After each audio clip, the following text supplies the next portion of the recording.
The air is thick with smoke, the scent of burning wood and gunpowder choking the narrow streets. The thunder of cannons shakes the very ground beneath your feet as the massive walls of Constantinople, once thought impregnable, crumble under the relentless assault. It's the 29th of May, 1453, and the last defenders of the Byzantine Empire stand shoulder to shoulder, their swords slick with sweat and blood. The Ottoman forces surge forward like a tidal wave, their war cries echoing through the chaos. This is the final hour of a city that had stood for over 1,000 years, a moment that would change the course of history forever. But what if everything you've been told about the fall of Constantinople is only half the story? Behind the legendary siege lies a web of secrets, betrayals, and astonishing twists that have been buried by time. Why did the mighty walls, which had repelled invaders for centuries, fail so catastrophically on that fateful day? Who were the unsung heroes and shadowy figures who shaped the outcome? And what truly happened to the last Byzantine emperor in those final, desperate moments? In this video, we're peeling back the layers of myth to uncover 30 astonishing truths about the fall of Constantinople, facts that will challenge what you thought you knew. From the hidden role of a forgotten traitor to the shocking fate of the city's priceless treasures, we'll explore the untold stories that history books often overlook. This isn't just a tale of conquest, it's a gripping saga of human courage, cunning, and survival against impossible odds. So join us as we step into the shadows of the past and reveal the secrets that shaped one of the most pivotal events in medieval history. The truth is stranger, darker, and more fascinating than you ever imagined. Long before the Ottoman cannons tore through its walls, Constantinople was already haunted by a chilling prophecy, one whispered in hushed tones through its palaces and back alleys. They called it the legend of the Red Apple, a vision foretelling that the city would fall to a conqueror with flame-colored hair. Byzantine astrologers had warned of this for generations, charting the stars and seeing the same grim fate written in the heavens. The prophecy claimed the empire would crumble when a red-bearded ruler rose from the east, his armies swallowing the last remnant of Rome. And then came Mehmed II, the young Ottoman sultan burning with ambition. He wasn't just a warrior, he was a student of history, obsessed with ancient prophecies and his own destiny. When Mehmed learned of the Red Apple legend, he didn't dismiss it as superstition. Instead, he weaponized it, deliberately growing out his beard and dyeing it a fiery red. He transformed himself into the living embodiment of the prophecy. The psychological warfare was devastating. Inside Constantinople's desperate halls, even the bravest defenders exchanged nervous glances. Had their doom been written in the stars all along? But the Red Apple wasn't just about fear, it was about obsession. Mehmed's fixation on the prophecy drove his every move. He studied old siege techniques, imported European cannon makers, and even built a fortress just to strangle the city's supply lines, all to ensure the legend would be fulfilled. Meanwhile, Byzantine scholars pored over crumbling manuscripts, searching for loopholes in the prophecy, some even altering records to deny its inevitability. Yet as the siege dragged on, whispers spread among the defenders. Had fate already chosen its victor? The prophecy wasn't just a story, it became a self-fulfilling weapon, unraveling Byzantine resolve long before the final assault. What makes this legend so haunting isn't just its eerie accuracy, it's the terrifying power of belief. For Mehmed, the Red Apple wasn't just myth, it was a blueprint. For Constantinople, it was a shadow they could never escape. And when the city finally fell, the prophecy didn't just predict history, it shaped it. The Theodosian Walls had withstood every siege for over 1,000 years until Mehmed II unveiled his nightmare weapon. Towering at 27 feet long and capable of hurling stone balls weighing over 600 pounds, the Basilica was more than just a cannon.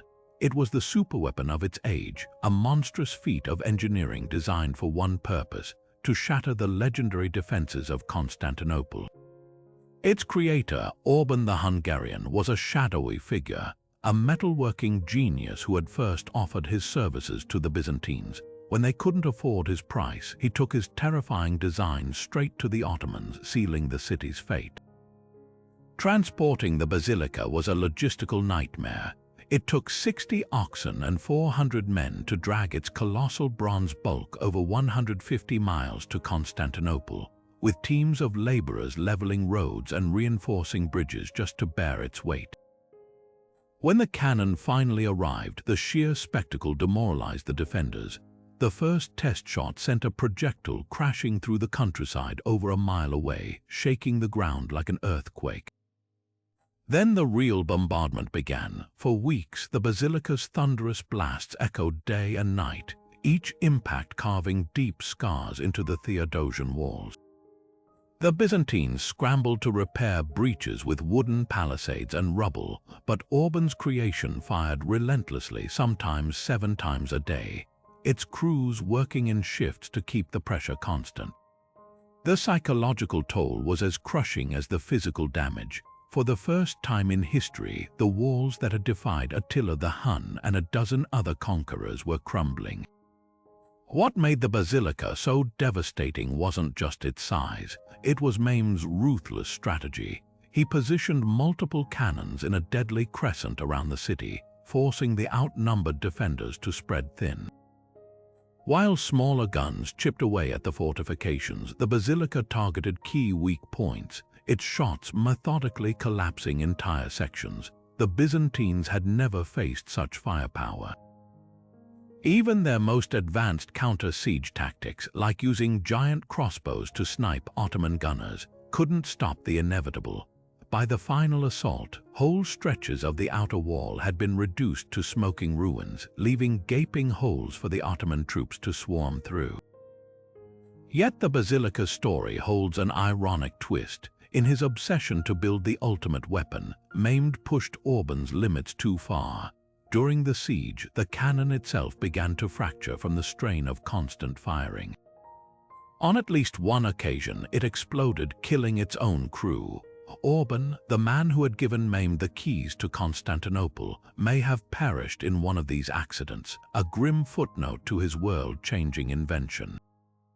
The cannon that broke an empire couldn't even survive its own destruction.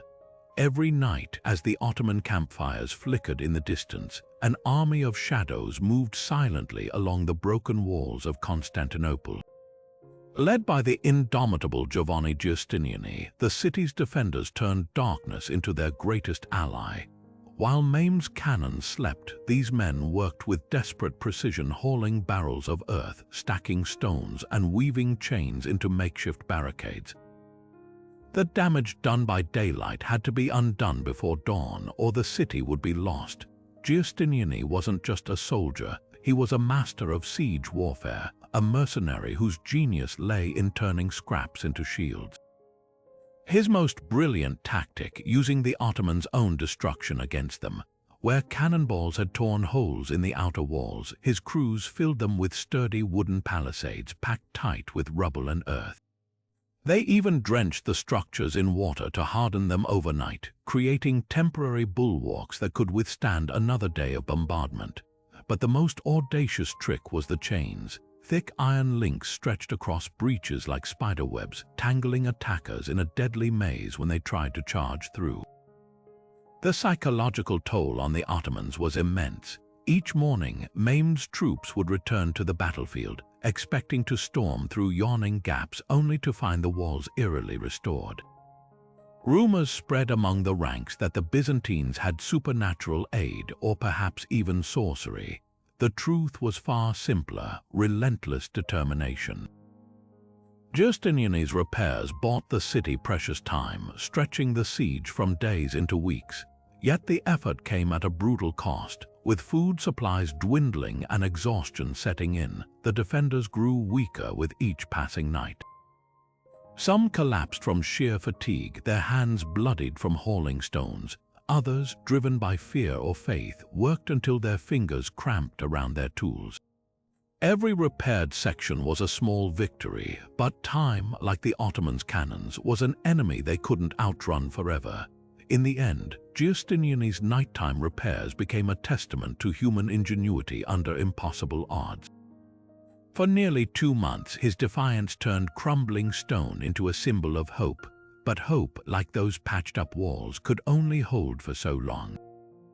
The Kerkoport gate should have been an afterthought, a minor postern barely wide enough for 2 men to walk through shoulder to shoulder. Nestled in the Blashney district, far from the main battle lines, it was the kind of place guards might overlook after weeks of sleepless nights. But history often turns on such small, forgotten details. On the morning of May 29th, as the Ottoman assault reached its furious peak, this unassuming gate became the fatal crack in Constantinople's armor. Some say it was left open by exhausted defenders who forgot to secure it after a desperate counterattack. Others whisper of something darker, treachery from within. Whatever the truth, the consequences were catastrophic. Ottoman scouts probing the city's defenses for weakness stumbled upon the unguarded entrance. Within minutes, a flood of elite janissaries poured through the gap, their arrival splitting the Byzantine forces at the worst possible moment. The timing was uncanny. Just as Giustiniani's men were regrouping near the Mesotician, the city's most critical stretch of wall, word spread that the enemy was already inside. Panic rippled through the ranks. Defenders abandoned their posts, racing to seal off the breach, but it was too late. The Ottomans had their foothold. Theories about the gate's betrayal are as tangled as the alleyways of Constantinople itself. One account claims a group of defectors, disillusioned by Emperor Constantine's refusal to surrender, deliberately left it unbarred. Another suggests it was sheer negligence, a lone sentry distracted by the chaos, or a broken lock hastily patched with a wooden beam that gave way under pressure. But the most haunting possibility is that the Kerkoport wasn't a mistake at all. Maimed spies had spent months mapping every inch of the city's defenses. Could they have known about this obscure entrance all along, waiting for the perfect moment to exploit it? What's undeniable is how drastically it shifted the siege's momentum. With the Ottomans surging into the Blashney district, Giustiniani's forces found themselves fighting on 2 fronts. The Byzantine emperor himself rushed toward the breach, leading a frantic countercharge, but the damage was done. The gate's fall didn't just break the city's defenses, it shattered the last illusion of invincibility. After weeks of heroic resistance, Constantinople's fate was sealed not by cannons or overwhelming numbers, but by a single, silent door left ajar. And so the Kerkoport passes into legend not as a grand fortress or a towering wall, but as a humble threshold where history pivoted. Whether by treachery or tragic accident, it stands as a reminder that even the mightiest empires can be undone by the smallest oversights. By midday, the double-headed eagle banners of Byzantium would be replaced by the crescent moon, all because of a gate no one thought to check twice. Constantine XI knew the end had come. As Ottoman forces breached the city's defenses, the last Byzantine emperor made a decision that would echo through history. In a final act of defiance, he tore off his elaborate purple robes and golden insignia, refusing to let the conquerors claim the symbols of his empire. Clad now as an ordinary soldier, he drew his sword and plunged into the chaos of the battlefield, a king choosing to die as a common warrior rather than surrender his throne. Eyewitness accounts paint a fragmented but haunting picture of those final moments. Some say Constantine fought ferociously near the crumbling St. Romanus Gate, cutting down Ottoman troops until he was overwhelmed. Others claim he was last seen leading a desperate charge into a swarm of janissaries, disappearing beneath their flashing scimitars. The most poignant version comes from a Venetian sailor who swore he saw the emperor, wounded and bleeding, collapse against a shattered wall just as the sun rose over the carnage. His body was never officially identified, leaving his fate to simmer in legend. And what legends they are! One enduring myth claims Constantine didn't die at all, that an angel transformed him into marble, hiding him beneath the Golden Gate to one day return and reclaim his city. Another tale insists his loyal soldiers smuggled his corpse away under cover of darkness, burying him in an unmarked grave to deny Mame the triumph of displaying his remains. But the truth is likely far simpler and more tragic. Ottoman chroniclers later admitted that Constantine's head was likely among the unrecognizable corpses piled high after the battle, stripped of anything that might mark him as emperor. The debate over his death isn't just about historical accuracy, it's about legacy. For Greeks and Byzantines, Constantine became a symbol of resistance, a martyr who refused to abandon his people even in extinction. For the Ottomans, his disappearance was a strategic ambiguity, allowing Mame to claim both victory and magnanimity. Yet perhaps the most striking detail is how his final act mirrored the empire itself, proud, unbowed, but ultimately swallowed by the tide of history. In the end, Constantine's vanishing wasn't just a death, it was the last flicker of Byzantium's flame. Whether he fell in battle or became marble under an angel's hand, his story crystallized the very essence of an empire that would rather be shattered than surrender. And that, in its own way, made him immortal. For weeks, Constantinople's lifeline wasn't its mighty walls, it was the moonlit whispers of sails cutting through the Black Sea. While Mame's army choked the land routes, a secret flotilla of Genoese and Venetian ships ran his naval blockade like ghosts, slipping past Ottoman patrols under cover of darkness. These weren't just supply ships, they were threads of hope, crammed with Sicilian grain, Cretan archers, and even Venetian cannonballs. They kept the city's heartbeat flickering when all seemed lost. The most audacious of these runs belonged to the Basilica, a Genoese galley that threaded the Bosporus at midnight, its oars muffled with rags, its crew navigating by the dim glow of shielded lanterns. But Mame wasn't blind to the trick. His spies reported every smuggled sack of flour, every rogue mercenary who slipped through. The Sultan's response. A move so bold it defied geography. When his navy failed to seal the Golden Horn, he ordered an army of laborers to carve a path through forests and hills, then dragged 70 warships overland on greased logs, bypassing the Byzantine chain entirely. Imagine the spectacle, towering galleys creaking like living beasts as thousands of men hauled them uphill under the whip's crack, their hulls gleaming under the sun like a mirage. In one staggering maneuver, Mame turned the sea into his ally. The Byzantines awoke to a nightmare. Overnight, Ottoman ships loomed inside the Horn's sheltered waters, their cannons now pointed at the city's undefended northern flank. The blockade runners' routes vanished beneath a forest of enemy sails. Yet even then, the desperate shipments didn't stop. Venetian captains resorted to disguising their vessels as fishing boats, hiding sacks of grain beneath nets slicked with fish guts. One ship, the Doria, nearly made it until a storm drove it aground under Ottoman archers' fire, its precious cargo burning in the surf. What makes this chapter so gripping isn't just the scale of Mame's engineering feat, it's the asymmetry of the struggle. Constantinople's survival hinged on a handful of ships threading a needle's eye, while the Ottomans reshaped landscapes to crush them. The blockade's weakness wasn't in its strength, but in its relentlessness. Every sack of grain that slipped through bought the city another day.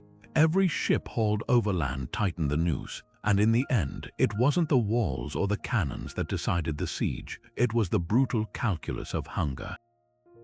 No amount of midnight heroics could outrun starvation. The real tragedy, those blockade runners almost did tip the scales. Had more reinforcements gotten through, had the Doria's cargo reached the docks, history might whisper a different tale. But war favors the ruthless. Mame didn't just outfight the Byzantines, he outthought them, turning their lifeline into a death warrant. And when the last smuggler's ship vanished into the dawn mist, Constantinople's fate was no longer written in the stars, but in the empty bellies of its defenders. Among the last defenders of Constantinople stood 700 men who didn't belong there, not by blood, not by birth. Clad in gleaming Italian plate armor and wielding steel crossbows that could punch through Ottoman shields at 100 paces, these Genoese and Venetian mercenaries were the empire's final lifeline. They fought not for a homeland but for something far more complicated, a mix of gold, glory, and perhaps a flicker of shared faith. Their leader, Giovanni Giustiniani, wasn't just a hired sword, he was a tactical genius who redefined the city's defenses overnight. Under his command, they transformed crumbling ramparts into killing zones, turning narrow streets into death traps for advancing janissaries. But why would foreigners die for a dying empire? The answer lies in the tangled politics of the Mediterranean. For Genoa and Venice, Constantinople was more than a city. It was the linchpin of their trade networks, a gateway to the Black Sea's riches. Losing it meant handing the Ottomans unchecked dominance over commerce. So while their governments hesitated, these mercenaries acted, lured by promises of double pay and land grants. Yet money alone doesn't explain the ferocity of their stand. Many were devout Catholics who saw the siege as a holy war, a last chance to stem the tide of Islam. Others, like Giustiniani, were adventurers chasing immortality through valor. Their equipment alone made them formidable. While Byzantine troops relied on outdated chainmail, the Italians sported state-of-the-art full plate, their visors snapped shut against arrow storms. Their crossbows, windlass-powered monsters, could reload in half the time of Ottoman composite bows, delivering lethal precision even in chaos. Witnesses described them fighting in disciplined ranks, rotating seamlessly to keep up relentless volleys. At the bloody bastion, a single Genoese unit reportedly held off 3 waves of attackers, their bolts punching through turbaned skulls like parchment. Then came the moment that would haunt Giustiniani's legacy. On the siege's final morning, a stray Ottoman bullet tore through his thigh, splintering bone. As he collapsed, his men panicked. Some claim he ordered an orderly retreat, others insist he abandoned his post in agony. Whatever the truth, his evacuation sparked catastrophe. Seeing their commander carried away, Italian ranks fractured. The Ottomans, sensing weakness, surged through the gap. Within hours, the defense unraveled. Giustiniani's fate twists the knife deeper. He didn't die a hero's death. After escaping the city, his wound festered aboard a Genoese ship. By the time it reached Chios, infection had claimed him, a bitter end for a man who'd come so close to altering history. Was he a coward or a casualty of war? The debate still rages. What's undeniable is this: while Constantinople burned, its last hope sailed away on a stretcher, wrapped in blood-stained banners and regret.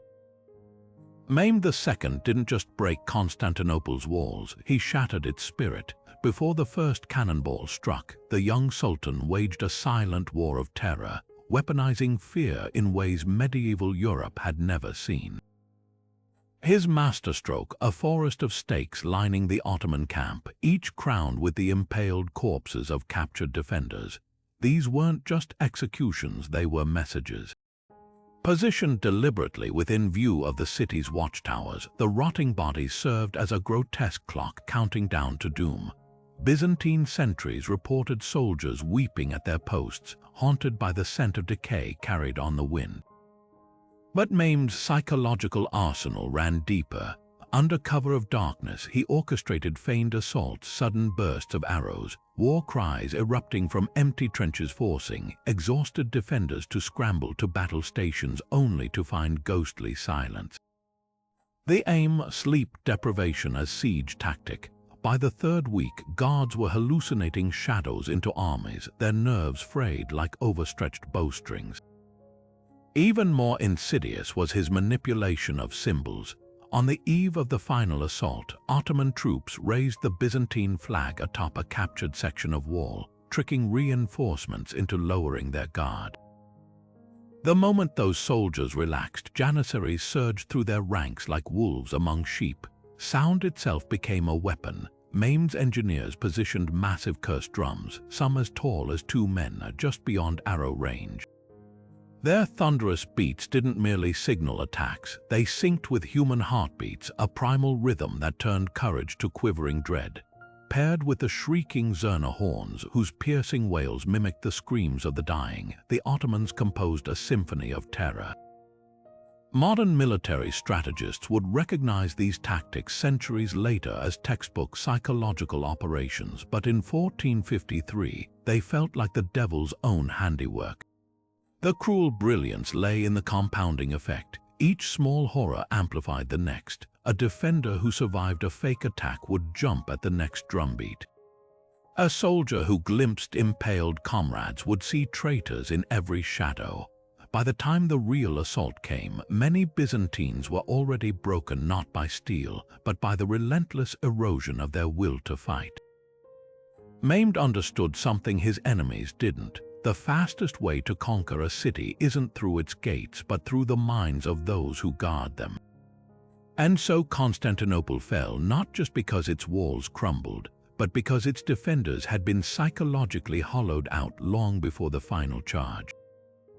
The lesson echoed far beyond the siege. For the first time in medieval warfare, terror wasn't just a byproduct of battle, it was the battle itself. Mehmed didn't invent fear, but he perfected its use as a weapon, leaving a blueprint that conquerors would follow for centuries to come. When the siege began, Constantinople's civilians weren't just victims, they became warriors. Forget the image of helpless crowds cowering behind the walls. Women melted down cooking pots to cast bullets. Monks swapped rosaries for crossbows, their robes stained with gunpowder as they manned the battlements. Even children joined the fight, hurling tiles from rooftops like tiny insurgents. This wasn't just a soldier's battle, it was a city's rebellion, a defiance so fierce it left the Ottomans stunned. Take Theodora, the baker's wife, who organized a militia of widows and servants. With her husband dead in an early skirmish, she turned her bakery into an arsenal, boiling vats of oil to pour onto scaling ladders. Witnesses described her standing atop the blasphemy walls, skirts tied up like a soldier's tunic, shouting orders as Ottomans recoiled from the scalding rain. Then there's the teenage apprentice, Niktas, who rigged the aqueducts as makeshift traps when Janissaries stormed a breach. He released pent-up water, sweeping them into a deadly whirlpool of debris. The clergy's role was even more unexpected. Orthodox priests, usually pacifists, became battlefield medics and saboteurs. One monk, Spiridon, disguised himself as an Ottoman laborer to sabotage cannon placements, hammering nails into powder barrels under cover of darkness. Another group of nuns turned their convent into a sniper's nest, dropping heavy icons onto unsuspecting troops below. These weren't isolated acts, they were part of a coordinated underground resistance that Mehmed's spies failed to anticipate. Ottoman chroniclers recorded their disbelief. One officer wrote of encountering a blind old man in the streets, swinging a rusted sword with terrifying precision. Another described children who lured troops into alleyways where hidden attackers ambushed them with fishing nets and kitchen knives. The fiercest clashes occurred not on the walls, but in the maze-like neighborhoods where civilians knew every shortcut and dead end. What makes their stand so extraordinary isn't just their courage, it's the sheer improvisation.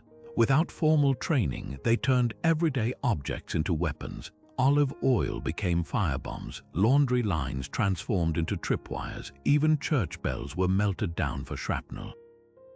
Their defiance bought precious time for the military, forcing the Ottomans to fight street by street, house by house, yet history often forgets them. While generals and emperors dominate the chronicles, these ordinary heroes fade into footnotes. Perhaps because their resistance defies simple narratives. How do you categorize a war where the line between soldier and civilian blurs into oblivion? Their legacy isn't in grand monuments, but in the stunned admiration of their enemies. After the fall, Ottoman commanders would speak for years of the ghost army that refused to surrender long after the empire itself had crumbled. The Byzantines had one last nightmare weapon in their arsenal: Greek fire, the ancient world's equivalent of napalm.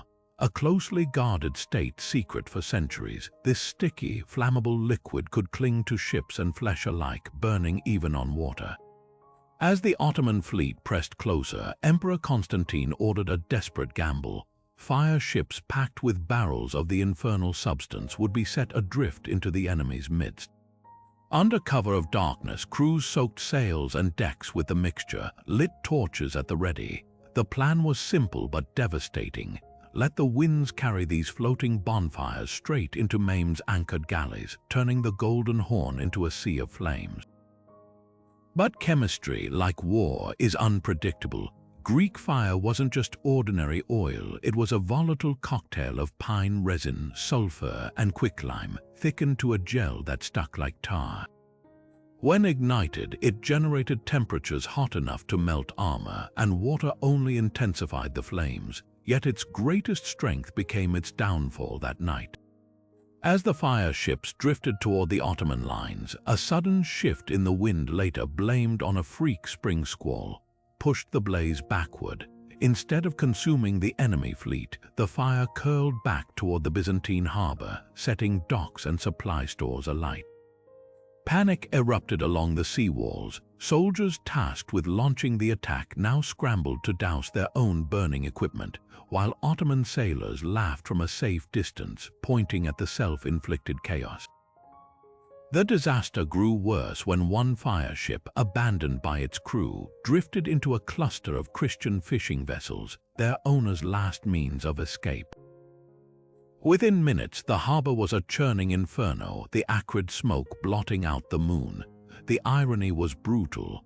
This same weapon had saved Constantinople from Arab sieges centuries earlier, its terrifying reputation alone enough to scatter fleets. Now, betrayed by the wind and their own desperation, the Byzantines watched as their secret weapon became a symbol of their unraveling fate. Some whispered it was divine punishment, that God had turned their fire against them as judgment for their sins. Others blamed the Genoese sailors, accusing them of sabotaging the mission to curry favor with maimed. What's often overlooked is how this failure gutted morale at a critical moment. The fire ships had been the last card the defenders could play against the Ottoman navy. When they burned harmlessly, or worse, against their own people, it signaled that even the empire's most legendary weapons were failing. For Maimed, watching from shore, it was confirmation that fortune favored his campaign. The flames that should have consumed his fleet instead illuminated the deepening cracks in Constantinople's defiance. And as dawn broke over the charred ruins of the harbor, the city faced its grim new reality. Not even Greek fire could hold back the tide of history. For 3 days and nights, Constantinople wasn't a city, it was a feeding frenzy. When the last defenders fell, Maimed unleashed his troops with a chilling decree: they could take whatever they could carry. What followed wasn't just looting, it was the systematic dismantling of a millennium of civilization. Ottoman soldiers slit open silk-stuffed mattresses with their scimitars, sending rivers of fabric cascading into the streets. Gold-threaded tapestries were torn from church walls and used as makeshift sacks for stolen icons. In the Great Palace, men fought over gilded throne legs, hacking them apart with axes like butchers dividing meat. The scale of destruction defied comprehension. Imperial libraries, their shelves groaning with ancient Greek and Roman texts, were torched not out of malice, but because illiterate soldiers valued the parchment's gold leaf more than the knowledge it preserved. Fire spread through the Senate House, where embers devoured centuries of legal scrolls, their ashes swirling in the air like black snow. Sacred relics suffered the cruelest fate. The Virgin Mary's veil, revered for generations, was ripped from its shrine and paraded through the streets as a trophy. Even the dead weren't spared. Tombs of emperors were pried open, their bones scattered in search of burial jewels. Ottoman chroniclers framed this chaos as divine justice. Tursun Bey, Maimed's own historian, described mountains of treasure piling up in the Sultan's tent, each gemstone proof of God's favor. He boasted of captured nobles forced to carry their own riches to the victors, their humiliation a spectacle for the troops, but Byzantine survivors told a different story. Scholar George S. Francis, who lost his family in the chaos, wrote of nuns throwing themselves into wells rather than face violation, of children trampled underfoot in the rush for plunder. To them, this wasn't conquest, it was the apocalypse made flesh. The true horror lay in the method behind the madness. Maimed allowed 3 days of unchecked violence not just to reward his army, but to erase the city's identity. By the time order was restored, Constantinople's physical and psychic landscape had been altered forever. Markets that once sold spices now displayed looted altarpieces as casual curiosities. The Hagia Sophia's mosaics, spared by time's mercy, would soon vanish under layers of whitewash, not by accident but by design. What makes these 3 days so chilling isn't just the violence, but the stark duality of its retelling. For the Ottomans, it was the birth of an empire. For the Byzantines, it was the death of a world. And caught between them were the irreplaceable treasures of history, some melting down into coin, others lost to fire, all bearing silent witness to the price of defeat. Inside the Hagia Sophia, desperate men and women clung to the altar, their prayers rising with the smoke of the burning city outside. The greatest church in Christendom had become their final refuge, a sanctuary trembling under the thunder of Ottoman war drums. Golden mosaics of Christ and the Virgin Mary gleamed in the candlelight, illuminating faces streaked with ash and tears. Then the bronze doors shuddered under the first axe blows. The invaders didn't just break in, they rode their horses straight up the nave, their boots crushing shattered icons as they went. Maime's message was clear: no corner of Byzantium would remain untouched. Within hours of the city's fall, he dismounted in the Hagia Sophia's courtyard, scooped up a handful of earth and sprinkled it over his turban, a symbolic gesture of humility before claiming his prize. But his next actions were anything but humble. Workers swarmed the sacred space, whitewashing mosaics that had stood for 9 centuries. The Pantocrator's stern gaze vanished under layers of plaster. Angels with gemstone wings disappeared behind geometric patterns. Even the marble floor wasn't spared. Ottoman carpenters built a wooden platform over it so worshippers wouldn't tread on Christian symbols during prayer. The transformation wasn't just physical, it was a spiritual conquest played out in real time. That same afternoon, the Sultan climbed onto the very altar where Byzantine emperors had been crowned and recited the Islamic call to prayer. For the defeated Christians huddled outside, the sound was a dagger to the heart, the adhan echoing through the same dome that had once resounded with Gregorian chant. Maim didn't stop there. Muezzins were stationed at each corner of the building, their voices ensuring the call would penetrate every alley of the conquered city. By sundown, the first minaret was already under construction, its scaffolded silhouette rising like a spear against the blood-red sky. Yet the Hagia Sophia fought back in subtle ways. Though whitewash couldn't fully obscure the mosaics, their outlines ghosted through the plaster, tantalizing hints of the hidden sacred. Centuries later, restorers would discover something astonishing. The Ottoman artisans hadn't destroyed the Christian artwork after all. They'd preserved it beneath layers of reversible paint, almost as if they knew their conquest might one day fade. What makes this moment so pivotal isn't just the erasure of one faith by another. It's the paradox of preservation through violation. The Hagia Sophia became a mosque, yet its Christian soul stubbornly endured. When Maimed walked its aisles that first night, he wasn't just claiming a building, he was attempting to rewrite history itself. But history, like those half-hidden mosaics, has a way of resurfacing when least expected. The stones remembered what the conquerors tried to forget. Among the smoldering ruins of Constantinople, one question haunted both conquerors and survivors alike: where were the emperor's treasures? The crown of Constantine, said to be studded with a dozen rubies the size of pigeon eggs. The sword of Heraclius, rumored to have slain 1,000 Persians. fragments of the true cross encased in gold and carried into battle as divine protection. These weren't just valuables, they were the sacred symbols of an empire's unbroken lineage stretching back to Rome itself. Yet when Maime's men stormed the imperial vaults, they found empty chests and broken seals. The greatest treasures of Byzantium had already vanished. Some relics escaped through sheer audacity. A Genoese merchant named Giacomo Grimaldi reportedly strapped the emperor's jeweled gauntlets to his legs under his trousers, hobbling past Ottoman checkpoints to a waiting ship. The famed emerald and pearl stole of Empress Theodora was smuggled out in a sack of millet, its threads later woven into a Vatican vestment. But the most daring rescue involved the mandilion, the legendary cloth said to bear the face of Christ.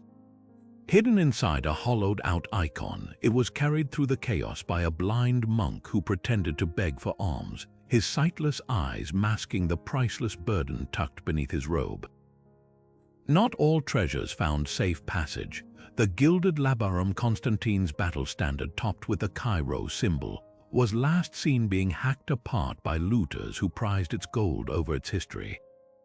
As for the true cross fragments, their fate remains a mystery. Some claim they were thrown into the Golden Horn to prevent desecration, while Ottoman records mention a wooden reliquary melted down for its silver lining. The greatest enigma is Constantine's crown. One persistent legend insists it was smuggled to Moscow, where Ivan the Great later claimed it as proof Russia was Byzantium's true successor. Another tale whispers of a Venetian captain who dumped it into the Adriatic during a storm, preferring the sea's embrace to Ottoman hands. The void left by these missing treasures birthed 1,000 myths. In the 19th century, a French archaeologist became obsessed with rumors that the imperial regalia lay buried beneath a ruined monastery in Thessaloniki. Ottoman governors secretly excavated the hippodrome's ruins for decades, convinced the jewels were walled up beneath the ancient obelisk. Even today, metal detectorists scour the beaches of the Bosporus after storms, hoping the tides might cough up a gold coin or a gemstone, some fleeting whisper of the empire's lost glory. What makes these disappearances so haunting isn't just their monetary worth, it's the way they severed Byzantium's physical connection to its own past. Without its crown, its sacred relics, its battle-worn symbols, the empire ceased to exist even in memory. The treasures that survived did so as fragments, scattered across Europe like shards of a shattered mirror, each reflecting a different, distorted truth about the city that once was. And somewhere beneath the earth, beneath the sea, or perhaps hidden in plain sight, the rest still wait, silent witnesses to history's greatest disappearing act. The fall of Constantinople wasn't just a military defeat, it was a human catastrophe on a scale few could comprehend. Within hours of the city's collapse, Ottoman soldiers herded tens of thousands of dazed citizens into makeshift pens near the old hippodrome, their cries blending into a dissonant chorus of despair. The slave markets overflowed so dramatically that prices plummeted. A healthy adult male who might have fetched 50 gold coins before the siege now traded for the price of a pair of boots. Families were torn apart with methodical cruelty, parents shackled separately from children, husbands and wives auctioned to different corners of the empire.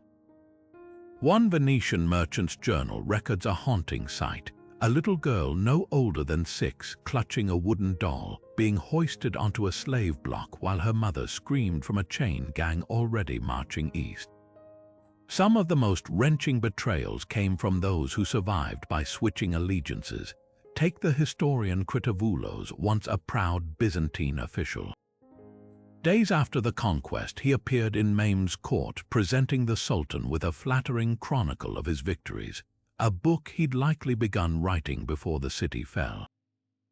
Critavoulos wasn't alone. Dozens of scholars, artists, and even priests traded their loyalty for protection, dismantling the very culture they'd once served. The archives reveal one particularly chilling example. A monk who'd guarded sacred relics for decades emerged as Maime's personal translator, facilitating the looting of his own monastery's treasures. Yet survival came at a psychological cost even for the privileged. The physician Marinos of Trebizond, enslaved alongside his patrons, described how nobility meant nothing in the markets of Edirne. A duke's daughter might end up scrubbing floors in a provincial governor's house, while a celebrated poet could be sold to an illiterate farmer. Some sought desperate measures to stay together. A group of 5 siblings, all teenagers, reportedly mutilated their own hands so buyers would reject them, preferring shared suffering over separation. It didn't work. Ottoman slavers simply sold them as a discounted lot to a mine owner who cared more about brute strength than beauty. The scale of enslavement reshaped demographics across the Mediterranean. Ships crammed with captives clogged ports from Smyrna to Alexandria, their human cargo destined for harems, galleys, and construction gangs. Maimed himself claimed the customary fifth of all spoils, selecting the most gifted artisans and scholars for his service. Among them was the architect Christodoulos, who would later design the Sultan's Grand Mosque, forced to build monuments celebrating the empire that had erased his own. What makes this chapter so chilling isn't just the numbers, it's the meticulous record-keeping that followed. Ottoman tax ledgers from 1454 list enslaved Byzantines with cold precision. Maria, age 12, skilled in embroidery, sold to Damascus. Nicolaus, lame in left leg, assigned to road crew. These weren't faceless statistics, they were individuals stripped of everything but their utility. And perhaps the cruelest twist, many of the clerks recording these sales were Greek converts. Their ink-stained fingers proof that conquest doesn't always come at sword point. Sometimes it's written into existence line by line in the handwriting of the vanquished. Beneath the shattered streets of Constantinople, a silent war raged in pitch darkness. One fought not with swords, but with pickaxes and whispers. While Mehmed's cannons boomed overhead, teams of Ottoman miners clawed through the earth like moles, carving narrow passages beneath the city's mighty walls. Their mission was horrifyingly simple: plant gunpowder charges under key fortifications and blow entire sections sky high. But what they didn't count on was the Byzantine response, a labyrinth of counter-tunnels where defenders turned the earth itself into a weapon. This was tunnel warfare on a scale Europe had never seen, a claustrophobic hell where men suffocated in mud before they could strike a single blow. The Ottomans didn't just dig aimlessly. Under the guidance of Serbian sappers, experts in underground combat from their mountain wars, they mapped precise routes toward the weakest points in the fortifications. Using nothing but hand torches and crude compasses, they inched forward, their progress measured in agonizing feet per day. Every scoop of dirt had to be smuggled out in sacks to avoid detection, the miners working in shifts to the muffled rhythm of distant battle. Then the Byzantines struck back. Emperor Constantine had recruited his own secret weapon, Johannes Grant, a Scottish engineer who'd learned counter-mining techniques during Europe's castle sieges. Grant's men lowered hollowed-out barrels into the ground, listening for the telltale scrape of Ottoman picks. When they heard digging, they didn't wait, they attacked. What followed was underground carnage. Byzantine teams would burst into enemy tunnels with flaming oil pots, roasting miners alive in their own passages. Others used bellows to pump smoke into Ottoman shafts, suffocating entire work crews before they could retreat. The most brutal tactic, flooding. By diverting aqueduct channels into the tunnels, the Byzantines turned narrow passages into drowning chambers. Ottoman records describe men clawing at slick walls as icy water rose to their chins, their screams muffled by tons of earth overhead. Yet Mehmed's miners adapted. They began digging zigzag tunnels to confuse defenders, or leaving decoy passages rigged with tripwires that collapsed when disturbed. In one grisly encounter, a Byzantine counter-mining team broke through into an Ottoman shaft only to find it eerily empty. As they crept forward, the ceiling gave way, burying them under a pre-stacked mountain of rubble. It was a trap laid by Zagonos Pasha, Mehmed's most cunning general, who'd studied Roman siege manuals to outthink his enemies at their own game. The climax came near the Blasphemy Palace, where miners on both sides collided in a frantic underground melee. Swords were useless in the cramped darkness. Men fought with daggers, teeth, and bare hands, their bodies later found locked together in death. One tunnel collapsed during the struggle, sealing victors and vanquished alike in a tomb of twisted limbs and broken tools. Archaeologists would rediscover it centuries later, the skeletons still curled around their rusted picks, their bones telling a story no chronicler could capture. What makes these tunnel wars so significant isn't just their brutality, it's their legacy. For the first time in history, siegecraft stretched underground, adding a terrifying third dimension to warfare. The techniques honed beneath Constantinople's walls would echo through the trenches of World War I and the tunnels of Vietnam. And in those suffocating, lightless passages, both sides learned the same grim lesson. Sometimes the deadliest battles rage where no sunlight ever reaches. The story goes that Europe turned its back on Constantinople in its darkest hour, that greedy kings and cowardly lords left the city to die alone. The truth is far messier, tangled in the threads of politics, betrayal, and plain bad luck. Far from indifference, Hungary and Venice were locked in frantic debates, their treasuries drained by years of war, their nobles squabbling over every coin. The Hungarian king, Ladislaus V, faced rebellion at home and couldn't risk marching his army east. Venice's mighty fleet sat idle not from lack of will, but because its merchant oligarchs argued for weeks over who would fund the expedition. One of the most heartbreaking near misses involved a fleet of 7 Genoese ships loaded with grain and archers that reached the Aegean in early May, just in time to make a difference. But a vicious storm scattered them, and by the time they regrouped, Ottoman patrols had sealed the Bosporus.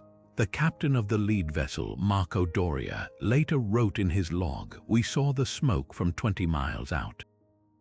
By then, the screams carried on the wind. Meanwhile, a Hungarian relief force of 3,000 men actually made it within sight of the city walls before learning of its fall, their scouts mistaking the Ottoman banners for Byzantine flags until it was too late. The delays weren't just logistical.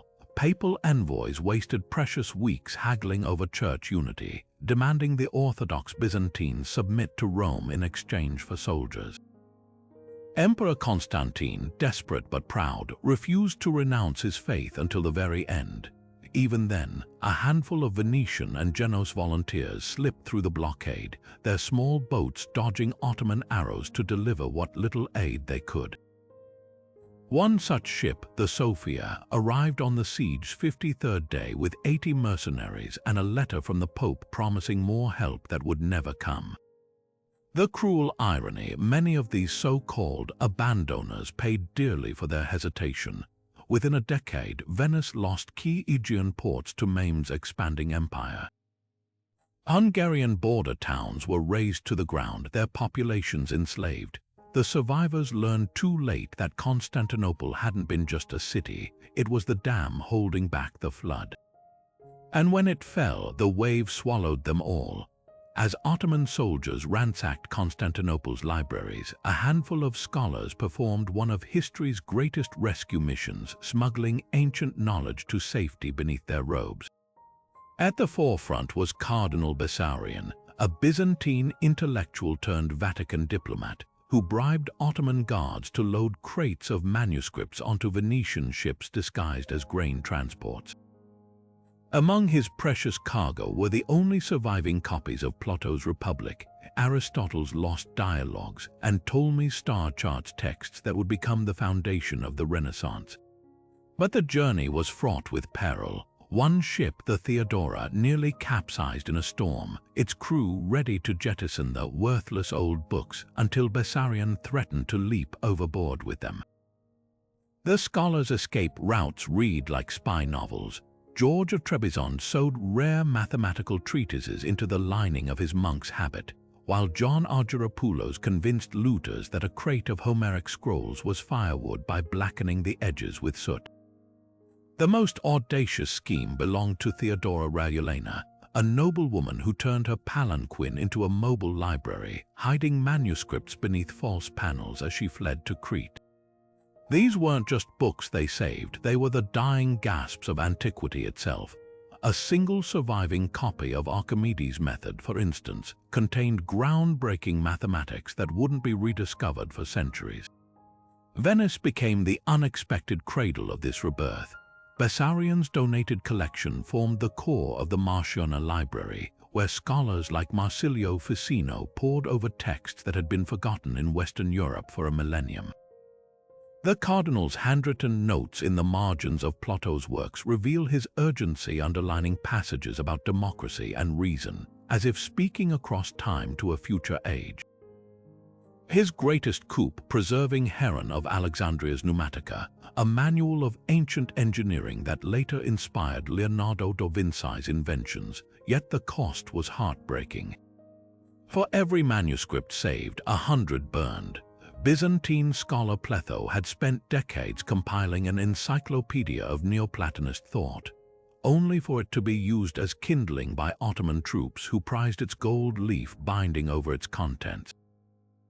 The loss was so devastating that Renaissance humanists later scoured flea markets from Damascus to Budapest, buying back charred fragments they recognized from Constantinople's catalogues.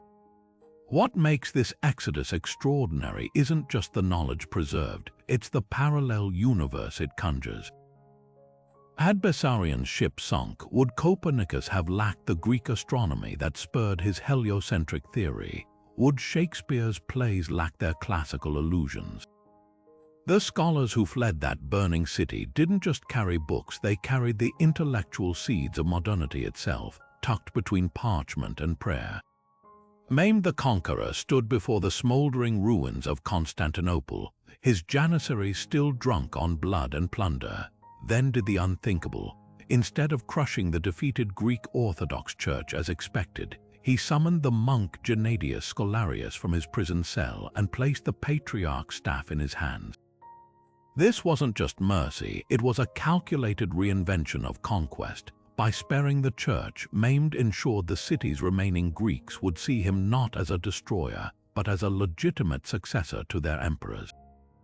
Taxes would keep flowing, rebellions would stay rare, and the Ottomans could rule a population that still clung to its identity while kneeling to new masters.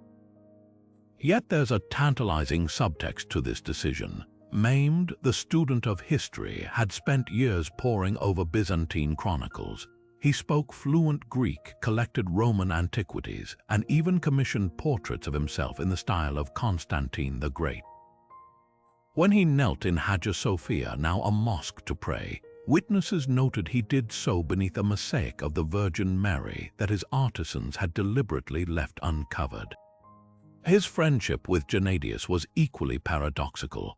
The patriarch, a fierce anti-Catholic who'd rather see Muslims rule than submit to Rome, became Maimed's occasional dinner companion. Their debates over philosophy and theology were legendary, with the Sultan reportedly nodding along as Gennadius quoted Aristotle at him. The real genius lay in the fine print of Maime's so-called generosity. The church kept its lands and rights, but its clergy became tax collectors for the Ottomans, funneling gold into imperial coffers while soothing their flock's resentment. Gennadius himself was both puppet and protester, given a jeweled crown by Maimed one day, then banished to monastic exile the next when his sermons grew too bold. This delicate dance of control and concession became the blueprint for Ottoman rule. Permit the appearance of continuity, but gut its power. What makes this moment so fascinating isn't just the political chess game, it's the cultural whiplash. The same sultan who impaled prisoners outside the walls could spend evenings discussing Neoplatonism with a defeated priest. The man who shattered Byzantium's military might preserve its spiritual skeleton, knowing faith was harder to kill than soldiers. And in doing so, he ensured Constantinople's soul endured, even as its body was remade in his image. The conquerors left behind a city of ghosts. In the weeks after the fall, Constantinople's once bustling streets lay eerily still, save for the howls of stray dogs and the occasional scuttle of looters picking through carcasses of buildings. Wolves descended from the surrounding hills, drawn by the scent of death lingering in abandoned churches and collapsed mansions. The grand boulevards where merchants had hawked silks and spices just months before were now choked with weeds pushing through cracked marble. Even the Ottomans seemed unnerved by the desolation, their victory hollow when faced with a corpse of a metropolis. Mehmed's solution was as brutal as it was brilliant. He declared Constantinople, now Istanbul, would rise again, not through slow rebirth but by forced transfusion. In one of history's most ambitious social engineering projects, he ordered the deportation of thousands from across his empire. Muslim families from Anatolia were marched west, handed empty homes stripped of their Christian icons. Skilled Greek potters and weavers, snatched from conquered towns in the Balkans, were promised tax exemptions if they agreed to rebuild the city's shattered workshops. Most startling of all, Mehmed invited Jewish refugees fleeing persecution in Spain and Portugal, offering them sanctuary in the very city that had once been Christendom's bastion. The accounts of these transplants paint a surreal picture. A Jewish physician from Toledo wrote of arriving to find his allotted house still furnished with the previous owner's belongings, a half-eaten meal moldering on the table. A Muslim cloth merchant from Bursa described repurposing a ruined chapel as his storeroom, its frescoes of saints peering down as he unrolled bolts of silk. For the surviving Byzantines, the transformation was a waking nightmare. One chronicler tells of an elderly woman who returned from hiding to find a Kurdish family cooking over a fire in her former sitting room, using her heirloom Bible pages as kindling. Yet Mehmed's plan worked with chilling efficiency. Within 5 years, the wolf-haunted ruins morphed into a teeming mosaic of languages and faiths. Armenian architects rebuilt aqueducts alongside Persian mathematicians. Greek fishermen sold their catch to Turkish soldiers at docks where Venetian traders haggled in broken Arabic. The Sultan didn't just repopulate the city, he weaponized diversity, ensuring no single group could dominate. His Grand Vizier noted with satisfaction how competing communities kept each other in check. The Greeks distrust the Jews fear the Muslims, and all of them need each other to survive. What lingers most hauntingly are the echoes beneath the rebirth. Walk certain Istanbul neighborhoods today, and you'll find Byzantine columns embedded in Ottoman walls or church foundations beneath synagogues. The city never forgot what it had been. It simply layered memory upon memory, each conquest papering over the last without fully erasing it. And sometimes, when the wind blows right through the narrow streets near the old Golden Horn, you might swear you hear something stirring beneath the stones. Not wolves this time, but whispers. The Hippodrome fires didn't just burn parchment, they annihilated an entire civilization's memory. As Ottoman troops torched towering stacks of Byzantine records in the ancient stadium's ruins, centuries of tax rolls, court decrees, and personal correspondences dissolved into smoke. These weren't just administrative documents, they were the raw fabric of daily life recipes scribbled in margins, merchant inventories detailing silk prices, even complaints from farmers about stray cattle.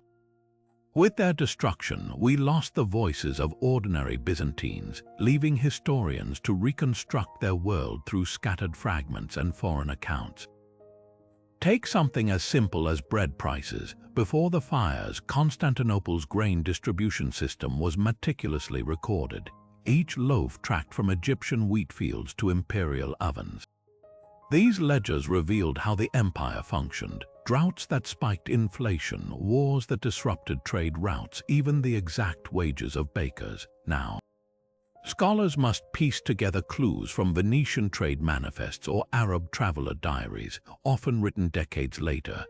The loss is like trying to understand modern New York using only a handful of faded postcards and tourists' Instagram captions.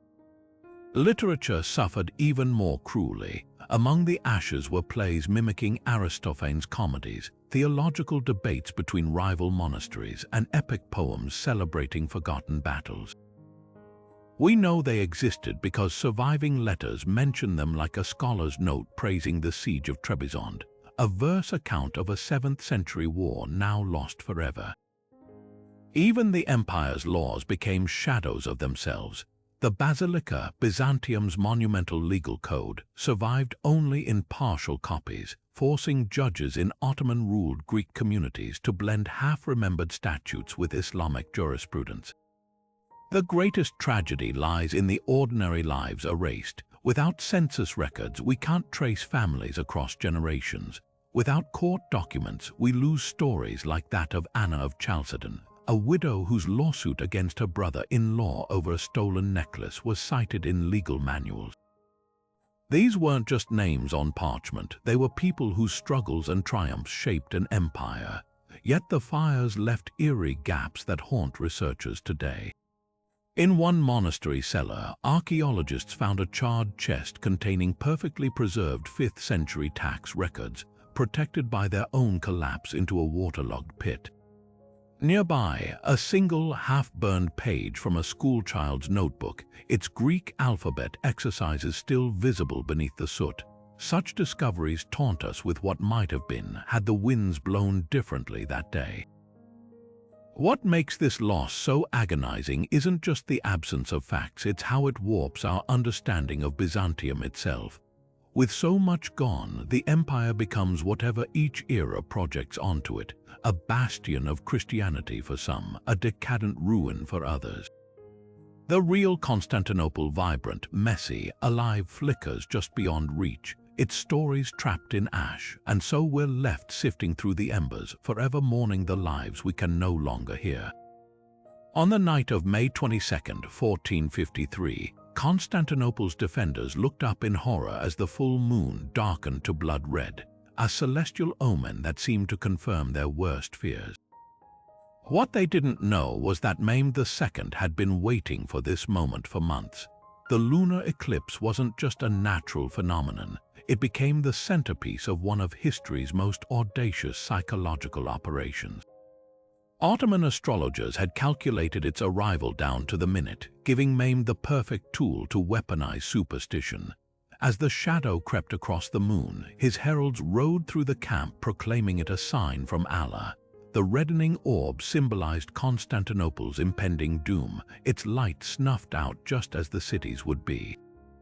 The timing was no accident. Lunar eclipses occur when the Earth passes between the sun and moon, casting its shadow, a predictable event any skilled astronomer could forecast. But for the besieged Byzantines, already exhausted and starving, the eclipse felt like divine abandonment.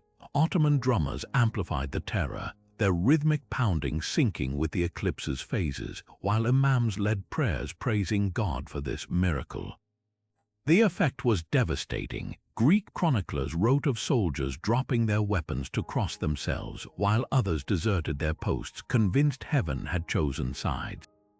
Even Emperor Constantine reportedly paled when shown the phenomenon, though his advisors knew the science. Desperation had eroded rational thought. Mehmed didn't stop at symbolism.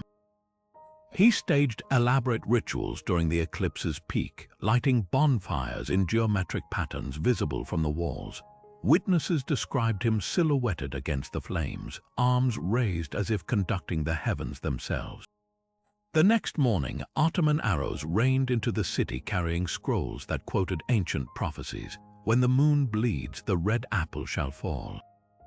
The message was clear. Resistance wasn't just futile, it was blasphemy. The cruel genius of this stunt lay in its duality. For Mehmed's troops, the eclipse was proof of divine favor, energizing them for the final assault. For the Byzantines, it became a self-fulfilling prophecy, sapping the last reserves of their resolve, and in the cold calculus of war, that was worth more than any cannon. The moon, impartial and silent, had merely done what it always did, but in the hands of a master manipulator, even the stars could become weapons. Amid the chaos of the Ottoman siege camp, a lone figure moved like a shadow between the tents, a Venetian spy whose identity remains one of history's greatest unsolved puzzles. Disguised as a Dalmatian mercenary, he eavesdropped on drunk janissaries boasting about the coming attack. deciphered coded orders left carelessly on a commander's desk, and even stole a scrap of parchment outlining Mehmed's battle plans for the final assault. The intelligence he gathered was crystal clear. The Ottomans would strike the city's weakest sector at dawn, using the smokescreen of a diversionary attack near the harbor. Rushing back under cover of darkness, the spy scrawled his warning in cipher and entrusted it to a Genoese fisherman known for smuggling messages through the blockade. Yet when that scrap of paper finally reached Emperor Constantine's hands, the ink was still drying on the Ottoman war banners unfurling outside the walls. The warning had arrived 6 hours too late. Was it betrayal that doomed the message? Some historians point to the fisherman's unexplained disappearance days later. His boat found adrift with a slit sail and no body. Others whisper of a traitor within the Venetian colony itself. A merchant whose lucrative trade deals with the Ottomans outweighed his loyalty to Christendom. Then there's the eerie coincidence of the city's lone pigeon coop being raided that same night, its birds slaughtered, cutting off the fastest means of communication. But the most chilling theory involves Mehmed's own network of double agents. Ottoman records mention a captured Italian sailor spared execution in exchange for services rendered during the siege's final week. Could he have been the one to intercept or delay the spy's warning? The tragedy deepens when you trace the message's agonizingly slow path. The fisherman's boat was delayed by an unexpected Ottoman patrol, forcing him to hide for hours in a coastal cave. When he finally reached the city's sea walls, guards refused to lower the chain for a suspicious vessel until a higher-up could be summoned. By then, the spy's original estimate of 3 days until attack had shrunk to mere hours. Constantine reportedly read the note in stunned silence before turning to his generals. Prepare for the end. What makes this failed warning so haunting isn't just the near miss, it's the web of might-have-beens. Had the message arrived sooner, Giustiniani could have reinforced the targeted sector. The emperor might have ordered civilians evacuated to the most defensible districts. Even a few extra hours could have changed the battle's momentum. Instead, the spy's sacrifice, his identity lost to time, became a footnote in history's cruel punchline.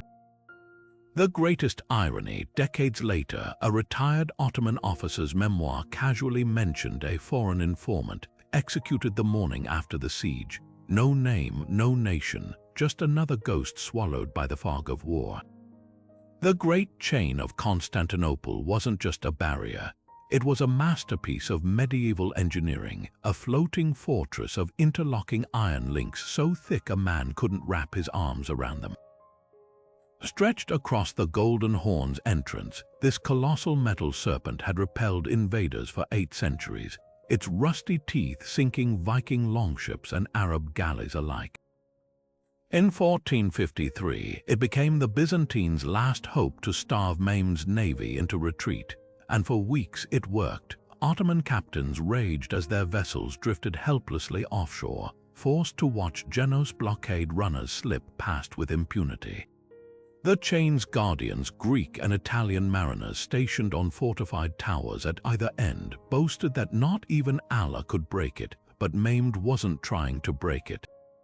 He aimed to erase its very purpose. While his admirals feigned attacks to distract the defenders, an army of laborers toiled in secret behind the hills of Pera. The plan was as audacious as it was simple. If ships couldn't sail around the chain, they'd go over the land, using thousands of greased wooden rollers laid along a carefully graded path. Ottoman engineers orchestrated the unthinkable, hauling 72 warships uphill like ox carts, their hulls groaning as they inched across the peninsula. Imagine the scene, sailors clinging to rigging for balance as their vessels crested hills, the groans of strained timber mixing with the whip cracks driving teams of oxen and slaves forward. By dawn on April 22nd, the Byzantines awoke to their worst nightmare, an entire fleet now behind their impregnable chain, bobbing smugly in the Golden Horn's sheltered waters. The psychological blow was even more devastating than the tactical one. For the chain's guards watching Ottoman crews cheer as they lowered anchors where no enemy ship had ever floated, the message was clear: no defense was sacred anymore. Mehmed had turned geography itself into a weapon, proving his engineers could reshape the world to his will. Desperate Byzantine attempts to fire the stranded ships failed. Their Greek fire vessels were intercepted by nimble Ottoman skiffs, their flames fizzling harmlessly in the harbor. Yet the chain's failure holds a cruel irony. Archaeologists later found sections of it reused as mooring posts in Ottoman docks, its mighty links now tethering fishing boats. The very symbol of Byzantine naval supremacy had become a tool for its conquerors, reforged not by hammer blows, but by the sheer audacity of a sultan who refused to accept the word impossible. And so the chain that had once defined Constantinople's safety became its epitaph, a rusting monument to the brutal truth that no wall, no matter how mighty, can withstand the ingenuity of those determined to surpass it. When Mehmed II gave the order, the Janissaries obeyed without hesitation, even when it meant walking straight into death. These elite soldiers, ripped from Christian families as boys and raised to be the Ottoman Empire's most fearsome warriors, now faced their ultimate test of loyalty. As dawn broke on the final assault, Mehmed demanded something beyond bravery. He wanted their bodies as literal stepping stones. Wave after wave of Janissaries charged the shattered walls of Constantinople, their ranks thinning under a storm of arrows, boiling oil, and point-blank cannon fire. The moat below the Mesotician sector, once a formidable barrier, began to vanish beneath layers of their corpses. By midday, the dead were piled so high that later attackers could sprint across them like a macabre bridge, their boots slipping on blood-slicked uniforms as they reached the walls. What made this sacrifice so chilling wasn't just the carnage, it was the precision behind it. Mehmed wasn't relying on brute force alone. He'd studied Byzantine defensive tactics and knew the moat was the last obstacle before the inner wall. His solution: turn human life into a logistical resource. Janissary officers later recounted the Sultan's cold calculation: fill the ditch until it levels itself. And fill it they did. Ottoman chroniclers, usually eager to glorify their sultan's victories, hesitated when describing this moment. Tursun Bey's account notes that even veteran commanders looked away as the 12th wave of Janissaries climbed over their fallen comrades, only to be cut down in turn. The psychological impact was twofold. For the Byzantines, the sight of men vaulting over mounds of their own dead shattered morale. Giovanni Giustiniani's mercenaries, who had held the line for weeks, suddenly faltered, their crossbow strings snapping from overuse, their swords dulled from butchering too many attackers. For the Ottomans, the spectacle became a grim lesson in absolute obedience. Janissaries who survived the initial charges later described the eerie silence that fell over their ranks as they waited their turn, broken only by the muffled screams of the wounded beneath the piles.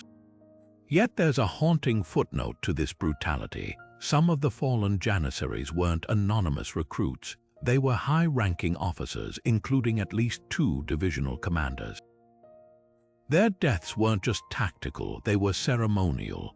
In the Ottoman military hierarchy, only the most trusted leaders were granted the honor of dying first, a tradition meant to inspire the men behind them. When their bodies were recovered days later, scribes found gold coins sewn into their uniforms, not loot, but their own wages, meticulously saved over years of service. These weren't desperate fanatics, they were professional soldiers who had calculated the cost of loyalty down to the last coin. The Janissaries' blood price didn't just win a battle, it redefined the limits of warfare. For centuries afterward, European generals would speak of the Ottoman avalanche, the terrifying willingness to spend lives like currency. But Mehmed understood something they didn't. In siege warfare, the fastest way to cross a moat isn't with bridges or ladders, but with the unshakable belief that every corpse brings victory one step closer. And as the last defenders of Constantinople looked down at the crimson tide rising toward their walls, they realized too late that they weren't just fighting an army. they were fighting against the calculus of a man who saw mortality as just another engineering problem. Rome burned with righteous fury, but only after the ashes of Constantinople had already cooled. Pope Nicholas V's call for a crusade to save Byzantium arrived like a thunderclap in an empty battlefield. His papal bull Etsi Ecclesia Christi reaching European courts a staggering 3 weeks after Maime's banners had been raised over the Hagia Sophia. Vatican archives reveal the bitter irony. While the Pope drafted flowery appeals to Christian unity, his secret correspondence buzzed with schemes to consolidate power in Italy, including bribes to German electors and land deals with Milanese dukes. The contrast couldn't have been starker. On one parchment, Nicholas proclaimed the fall of Constantinople, a wound to all Christendom. On another, his treasurer scribbled calculations for taxing French dioceses to fund his lavish Vatican library. The depth of this betrayal becomes clear when tracing the timeline. Byzantine envoys had begged for help at the Council of Regensburg 6 months earlier, offering to end the Great Schism if the West sent troops.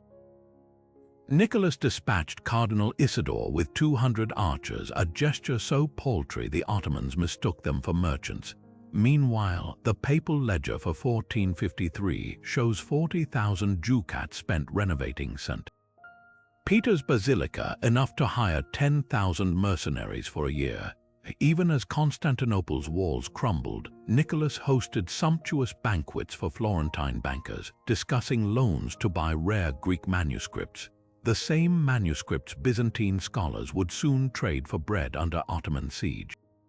Historians still debate whether this was cynicism or catastrophic misjudgment. The Pope's defenders point to his genuine shock upon hearing of the city's fall. His physician recorded him taking to bed for days, as one stricken by divine wrath. But the Vatican's own Secretorum Armarium, a chest of confidential documents, tells a different story.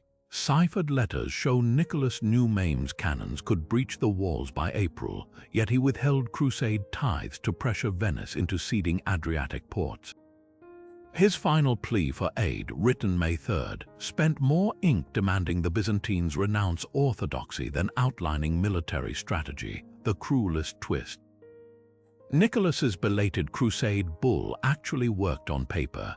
5,000 German knights mustered in Nuremberg by June, and Hungary's king pledged support. But without Byzantine harbors to receive them, these armies milled about debating logistics while Ottoman garrisons fortified the Bosporus. The Pope had built a magnificent bridge, one that reached all the way to a shore already swallowed by the tide. His empty promises became the final nail in the coffin of Christian unity, proving that even in the face of apocalypse, politics would always trump piety. The fall of Constantinople didn't just scatter an empire, it sent shockwaves of exiled nobility rippling across Europe, turning Byzantine princes into pawns, artists, and even assassins. Among the most resilient were the Palaeologus family, descendants of emperors now reduced to selling their swords and heritage to the highest bidder. Demetrios Palaeologus, brother of the last emperor, fled to the Ottoman court itself, trading his title for a pension and a quiet villa in Adrianople, only for his descendants to resurface decades later as Venetian generals fighting their ancestral enemies. His nephew Andreas wandered Europe's courts like a ghost of lost glory, peddling his claim to the Byzantine throne to anyone who'd listen, from the Pope to the King of France. He died penniless in Rome, his final act pawning the imperial seal for a week's rent. Other nobles carved out stranger fates. The Lascaris clan became Renaissance Italy's most sought-after scholars, their knowledge of Greek philosophy fetching princely sums from Medici patrons. One, Constantine Lascaris, taught the future Queen Isabella of Castile, and later compiled the first printed Greek grammar book, his scribbled marginalia still visible in Milan's archives. Over in Russia, Grand Prince Ivan III married Sophia Paleologina, a Byzantine princess raised in Rome, whose arrival transformed Moscow's muddy Kremlin into a stage for imperial theatrics.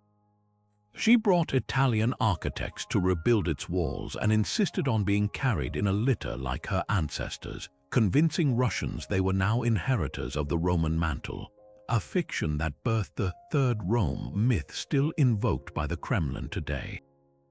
The Mora, Byzantium's last remnant in Greece, became a tragicomic microcosm of the fallen empire.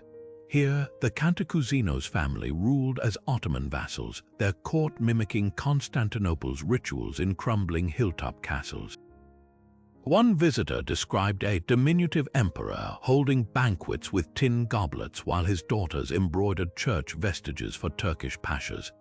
Their DNA now threads through modern Europe. A 21st-century genealogical study traced descendants from Cornwall to Crimea, including an unwitting English plumber whose Y chromosome matched Manuel Cantacuzeno's 14th-century remains.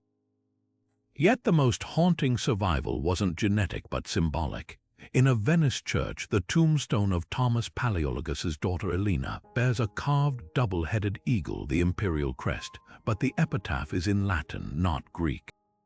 It's a perfect metaphor for these exiles, forever straddling worlds, their power reduced to artistry, their empires existing only in heraldry and memory. The nobles didn't just flee Constantinople. They became walking relics of a vanishing world, trading bloodlines for bread until even their sorrows were commodified. A French duke paid handsomely to have a real Byzantine princess attend his daughter's wedding.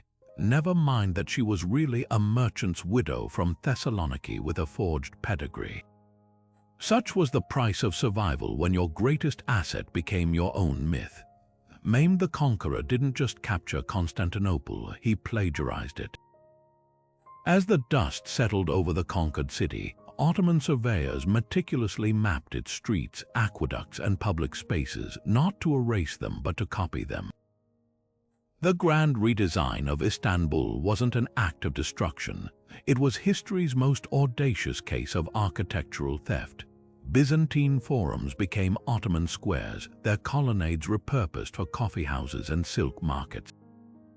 The same aqueducts that had quenched Roman emperors' thirst now filled Turkish bathhouses, their ancient pipes groaning under the weight of a new empire's demands. Even the city's sacred geography was recycled. The route of Byzantine religious processions became the sultan's ceremonial parade way, as if maimed were tracing a ghostly blueprint left behind by his predecessors. At the heart of this mimicry stood the Hagia Sophia, its soaring dome serving as Mame's ultimate muse. Ottoman architects didn't just convert the church into a mosque, they reverse-engineered its genius. The Great Dome's floating effect, achieved through a revolutionary system of pendentives and half-domes, became the template for Istanbul's imperial mosques. Sinan, the empire's master builder, studied its curves like a scholar parsing scripture, later perfecting the design in the Süleymaniye Mosque, but the borrowing went deeper than aesthetics. Hagia Sophia's acoustics, designed to amplify Gregorian chant, now carried the muezzin's call with equal clarity, a sonic repurposing even the original architects couldn't have imagined. The subterranean city told the same story. Byzantine cisterns, once filled by the Valens aqueduct's 16-mile arc, were quietly integrated into the Ottoman water system. Workers scrubbed Christian mosaics from their vaulted ceilings but left the engineering intact, recognizing sophistication they couldn't improve upon. Even the infamous Basilica cistern, with its forest of recycled Roman columns, remained operational, its mystery-shrouded depths now supplying water for the Topkapi Palace's fountains. This architectural recycling wasn't mere pragmatism. Mame styled himself Caesar I Rum Caesar of Rome, and his urban plagiarism was a calculated claim to legitimacy. By preserving the Hippodrome's outline, rebranded as the Atmadoni, he retained the symbolic heart of imperial power. The Million Stone, once the Byzantine Empire's 0-mile marker, was incorporated into Ottoman road measurements, a silent nod to continuity even as everything else changed. The irony of many Ottoman innovations were Byzantine solutions in disguise. The Kuliyay mosque complexes, celebrated as Turkish urban planning triumphs, mirrored the self-contained monasteries Constantine had built centuries earlier. The Grand Bazaar's labyrinthine corridors followed the exact footprint of the Byzantine macros in Below's market.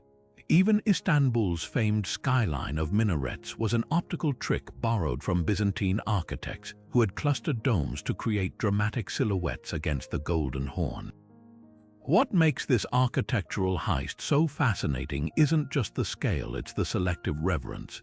Mame destroyed the empire but preserved its infrastructure, keeping the body of Byzantium while replacing its soul. Walk Istanbul's streets today, and you're treading a palimpsest where every Ottoman triumph whispers a Byzantine secret, their rival geniuses frozen in stone dialogue. The conqueror who sought to erase Constantinople ended up immortalizing it not in defiance but in homage. Every year on the 29th of May, just as dawn stains the sky the color of dried blood, a hush falls over a forgotten corner of Istanbul. Here, four weathered columns, once proud sentinels of a Byzantine forum, stand clustered like mourners at a graveside. Locals whisper that if you press your ear to the cold marble at precisely the right moment, you'll hear it, the faint sound of weeping, as if the stones themselves remember the day Constantinople fell.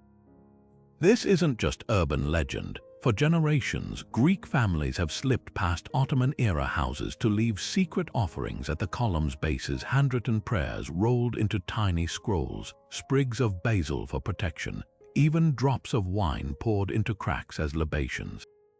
One elderly woman, her hands trembling as she tied a red thread around the northernmost column, told me her grandmother swore the threads turned crimson by morning, soaked with the tears of the emperor. The ritual traces back to a haunting folktale. When Constantine XI made his last stand, four angels froze mid-flight above the city, their sorrow turning them to stone. Their petrified wings became these columns, eternally grieving the empire's passing. Archaeologists scoff, of course. The columns are proven to be Roman-era imports from Egypt, repurposed by Justinian in the 6th century. But science falters before devotion. In 2018, a restoration team working near the site reported their lasers malfunctioning inexplicably on the siege's anniversary, their measurements yielding impossible fluctuations. A night guard patrolling the area once filed a police report for disturbances, claiming he saw shadows moving without bodies to cast them, their outlines crowned with the distinctive peaked helmets of Varangian guards. The most spine-chilling accounts come from the few historians who have dared camp overnight by the columns. Dr. Eleni Kyriakou recorded audio anomalies in her fieldwork, unexplained whispers in archaic Greek amid otherwise silent recordings. One phrase kept recurring, "The gate is open." Chillingly, this matches a medieval prophecy about Constantine's return when the stone guardians awake. Even the Turkish caretakers, though reluctant to discuss Greek superstitions, admit to finding fresh candle wax and crushed pomegranates at the base every May, offerings left by unseen hands. What makes this enduring legend so powerful isn't just its persistence across 6 centuries. It's the way it transforms loss into something tangible, a place where grief takes physical form. The columns don't merely symbolize Byzantium's fall. For those who still whisper prayers into their cracks, they are living witnesses, their salt-stained veins proof that some wounds never fully heal. And perhaps that's the real curse, not the stone's sorrow, but our unwillingness to let the past rest. Long after Constantinople's fall, a whisper slithered through the ruins, a promise that Constantine XI wasn't truly dead. Some swore he'd been turned to marble by an angel, hidden beneath the Golden Gate until the hour of his return. Others claimed he wandered the earth as a beggar, testing the loyalty of his people. This wasn't just folklore, it was the birth of the Marble Emperor myth, a desperate alchemy of grief and hope that would fuel Greek resistance for centuries. The legend borrowed from a deep well of medieval prophecy, the sleeping king trope that clung to fallen rulers from King Arthur beneath Avalon to Frederick Barbarossa in his mountain cave. But Constantine's version carried a uniquely Byzantine twist. His resurrection would come only when angels reclaimed the Hagia Sophia's domes and the severed wings of its golden eagles regrew. Ottoman authorities quickly realized the danger of this myth. In 1621, when Greek rebels in the Peloponnese rose up chanting, "The Emperor stirs," the Sultan ordered the demolition of Constantinople's Golden Gate, not for military reasons but to shatter the prophecies' physical anchor, yet the stories only multiplied. A 19th-century revolutionary pamphlet circulated secret woodcuts showing Constantine awakening from his stony slumber, his sword glowing with divine fire as Ottoman minarets crumbled around him. The imagery was no accident. It mirrored the Anastasis frescoes in Byzantine churches, where Christ pulls Adam and Eve from their tombs. The message was clear: liberation wouldn't come from mortal hands, but from a messianic emperor risen from history itself. What gave this myth such terrifying staying power? Partly, it was the mystery surrounding Constantine's death. With no confirmed body, no tomb, he existed in perpetual ambiguity, neither fully dead nor alive, a blank page for the desperate to inscribe their hopes. But the legend's genius lay in its mutability. For Venetian merchants, the sleeping emperor symbolized eventual trade route reclamation. For Russian Tsars, he was proof of their destiny to inherit Byzantium's mantle. And for Greek peasants under Ottoman rule, he became a secret rallying cry. Parents told children that the marble columns trembling in earthquakes were Constantine testing his strength, ready to burst forth when their suffering grew too great. The myth's political potency reached its zenith in the 1821 Greek War of Independence. Rebel captains brandished relics of Constantine's armor, actually crude forgeries hammered out in Moldavian workshops, while priests preached that the emperor would lead an army of ghosts to drown the Ottomans in the Bosporus.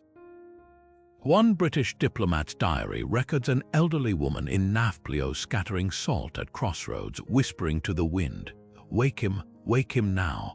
The Ottomans retaliated with brutal symbolism of their own, displaying captured rebels' heads on pikes outside the Golden Gate's ruins, a grim reminder that no savior was coming. Yet even today, echoes of the marble emperor linger. During the Greek financial crisis of 2012, graffiti in Athens portrayed Constantine rising amid shattered ATMs, his sword now a crowbar prying open euro-stamped vaults. The legend's endurance reveals an uncomfortable truth. Sometimes the most powerful resistance isn't fought with guns, but with stories so potent they outlast empires, blurring the line between memory and prophecy. And in the dim light of certain Greek Orthodox chapels, if you know where to look, you might still find candles lit before icons of a pale, stony-eyed figure, not quite saint, not quite king, but forever on the threshold of return. The cannons that shattered Constantinople's walls didn't just topple an empire, they sent shockwaves rippling across oceans and centuries, reshaping the world in ways no one could have foreseen. When the last Byzantine eagle banner fell in 1453, it set off a chain reaction of discoveries, wars, and religious revolutions that would define the modern era. Start with the most unexpected consequence: a Genos navigator named Columbus clutching maps drawn by refugee Byzantine scholars. With Ottoman control choking off traditional overland trade routes to Asia, European merchants grew desperate for alternatives. Byzantine exiles in Lisbon whispered of ancient geographies describing a spherical earth, knowledge preserved in Constantinople's libraries before the flames took them. Columbus's voyages weren't just exploration, they were panic-driven gambits by monarchs who'd lost their gateway to the east. Russia's transformation into the self-proclaimed Third Rome reveals another seismic shift. As Byzantine nobles fled north, they brought with them imperial regalia, sacred relics, and most importantly, the political blueprint of a Christian empire. Moscow's Grand Prince Ivan III married Sophia Paleologina, niece of the last Byzantine emperor, in a ceremony dripping with borrowed pageantry. Court scribes suddenly referred to their once provincial ruler as Tsar, derived from Caesar, while architects rebuilt the Kremlin to mimic Constantinople's sacred geometry. The double-headed eagle, once the symbol of Byzantine supremacy, now spread its wings over Russian seals, claiming spiritual succession from the fallen empire.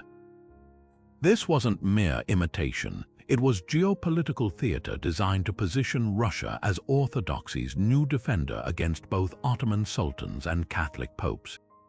Then came the explosion no one anticipated, the Protestant Reformation. For decades, historians puzzled over why Martin Luther's protests gained such traction in 1517.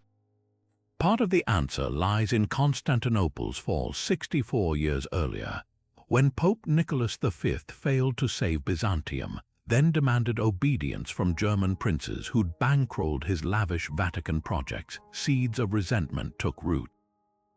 Reformers like Luther weaponized this betrayal, printing pamphlets contrasting papal extravagance with Byzantine martyrs.